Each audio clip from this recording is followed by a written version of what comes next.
halka hüdürleyenliğimizi nıgtak geçtiler. Bizim yaş turgönlerimizin yani sportda ustatlarımızın yürütü öz kazanan medalleri, kubokları, yeňişlerini görkezmek bagty bizde motiv etdi. Ne yurdumuzda şu sportu ýaýlanlandyrmak, ösürmek, hem dawarandyrymak bolsa biz tälimçileň borçy bolup durýar.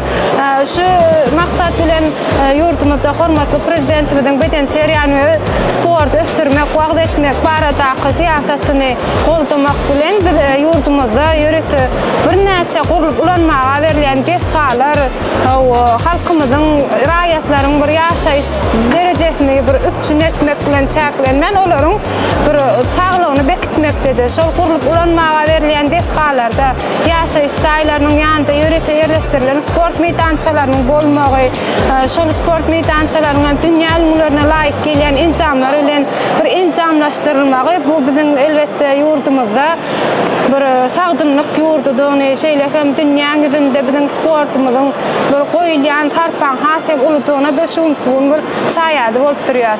Ну что, рада приветствовать нас на сегодняшнем мероприятии. Какие эмоции нас переполняют? Что, как вам вообще сегодняшнее мероприятие? Спасибо.